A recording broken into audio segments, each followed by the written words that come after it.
Bonjour. Bonjour. Vous êtes gendarme au départ et puis donc maintenant vous vous occupez avec votre collègue du camion labo. Vous pouvez nous dire un petit peu ce qui vous a amené d'abord à la gendarmerie puis ensuite pourquoi plutôt le camion labo qu'un autre secteur dans la gendarmerie? Oui, alors moi j'avais des diplômes en biologie, donc j'ai une licence de biologie, un bac plus 3.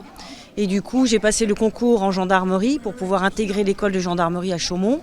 Et par la suite j'ai fait du terrain. Et après de 3 ans de terrain, j'ai intégré l'Institut de recherche criminelle de la gendarmerie nationale. D'accord, et sur l'Institut de recherche criminologie, il y a plusieurs secteurs. Pourquoi plutôt ce camion labo? Alors le camion, le laboratoire mobile de la gendarmerie, en fait, est projeté pour tout ce qui est pour faire de la masse, pour faire de l'identification des victimes de catastrophes. Oui, si j'ai bien compris, ça a été fait aussi au moment des attentats à Nice ou quelque chose comme ça, non? Il a été projeté, oui, sur les attentats de Nice, Voilà. pour pouvoir identifier les corps et rendre, en fait, faire une identification formelle des victimes, enfin des corps, oui, des victimes, et pouvoir rendre les corps à la famille. Donc c'est un petit laboratoire mobile que vous déplacez sur le terrain pour pouvoir avoir des informations très précises et immédiatement.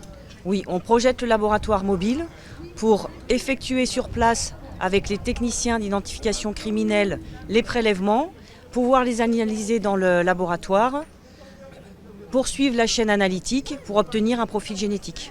Si j'ai bien compris, pour les scènes de crime, il faut absolument être là au plus tôt et ne rien bouger. Et donc ce qui explique la combinaison spécifique que vous utilisez pour ces recherches. Effectivement, on s'équipe de cette manière-là, non seulement pour ne pas polluer la scène, mais également pour se protéger nous.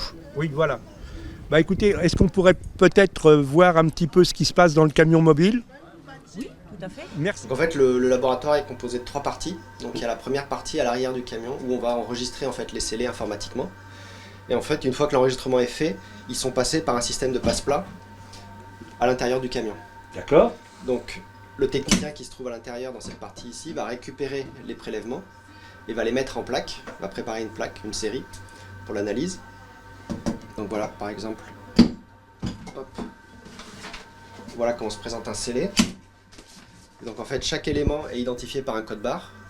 Et à l'intérieur de ce scellé, on va retrouver plusieurs choses qui sont aussi munies d'un code barre unique. D'accord. Donc ça se présente généralement.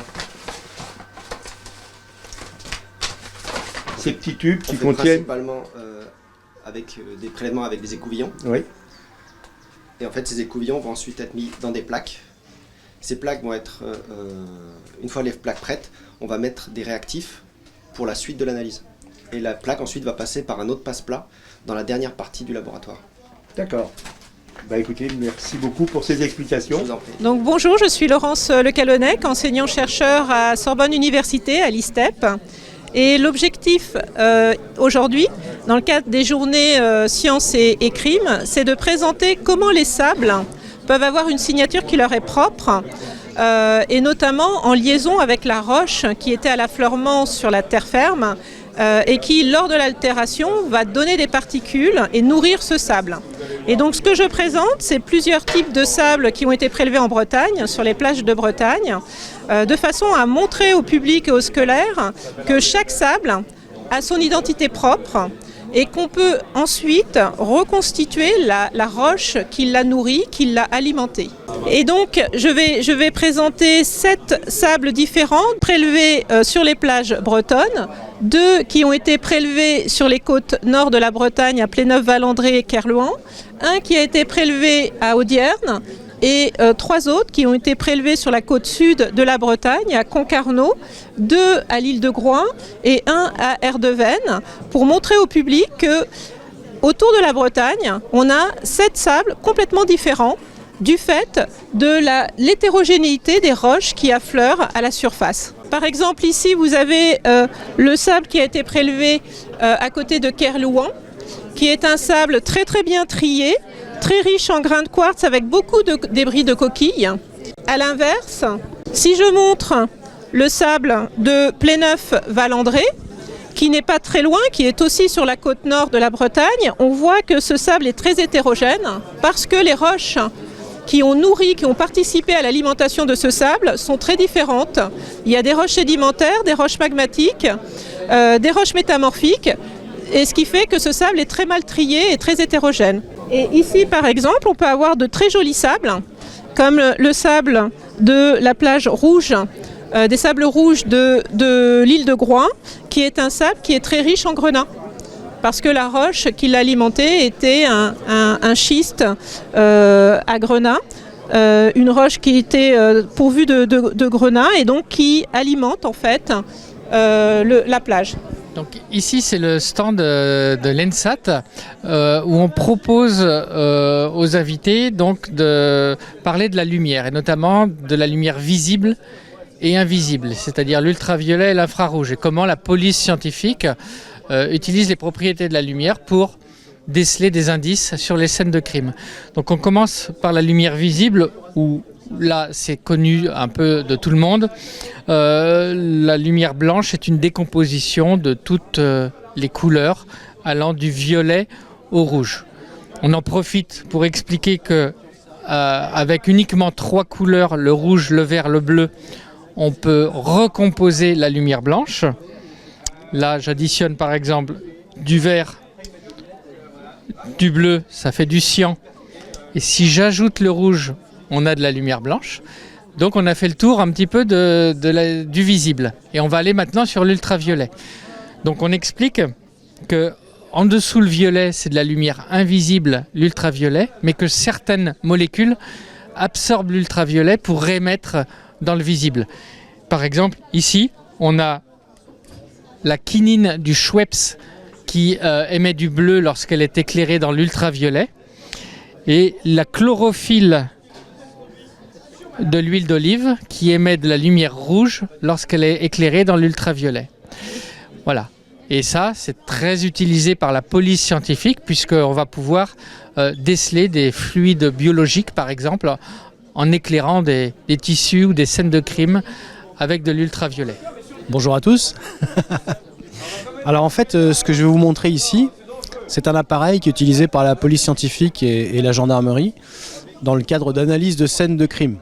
En réalité, donc, quand on vient analyser une scène de crime, il y a des tissus, il y a un environnement, et on veut capturer sur cet environnement les fluides biologiques et le sang de manière la plus précise possible pour pouvoir analyser celle-ci et trouver donc l'ADN de la victime ou du meurtrier à l'intérieur. Pour faire ça, la difficulté c'est que quelquefois les fluides biologiques peuvent être très clairs et séchés, donc là on ne peut pas les voir sur les tissus blancs, ou alors ils peuvent être très sombres comme le sang sur des tissus noirs. Et ça va être des difficultés pour la police ou la gendarmerie pour récupérer en fait ces traces biologiques. Alors donc ici je vais vous présenter un appareil qui s'appelle Crime Light Auto, qui est une version améliorée de la Crime Light qui est utilisée quotidiennement aujourd'hui.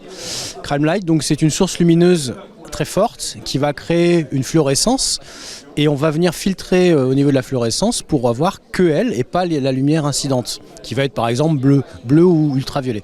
Donc je vais vous montrer ici un exemple. Je vais sélectionner ici un bleu foncé voire même un UV.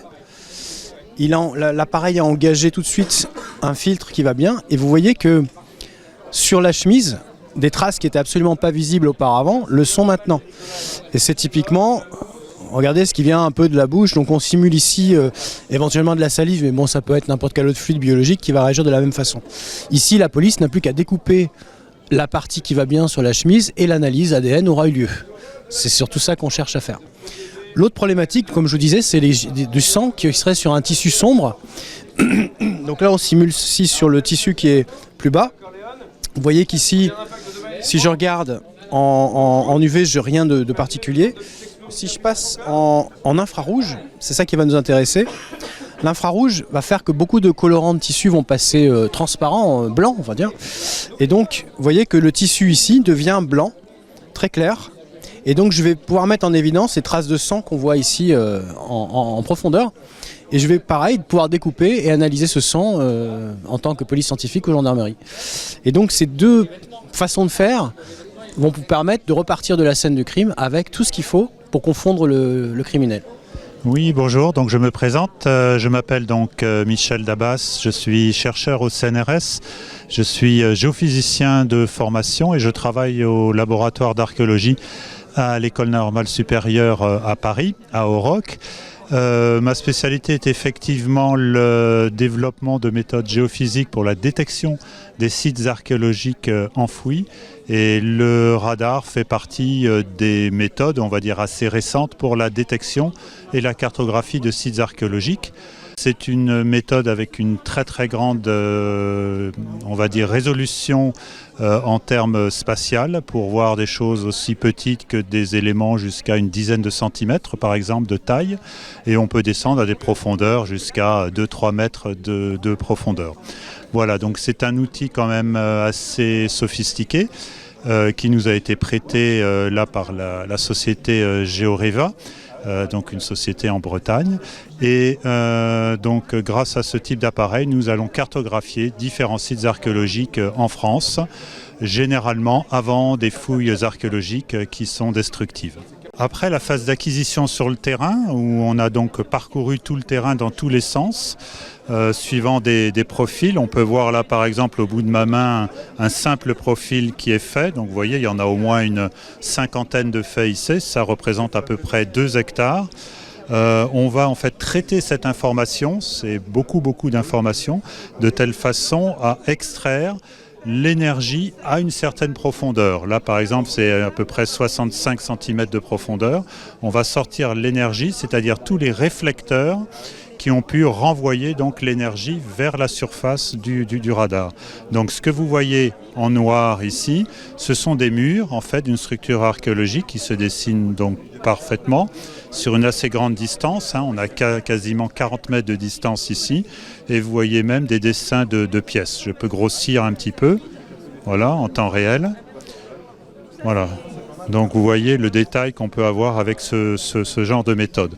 De la même façon, même à l'extérieur, d'autres structures peuvent être visibles, que l'on devine peut-être moins bien pour dire qu'effectivement tout n'est pas visible avec du radar.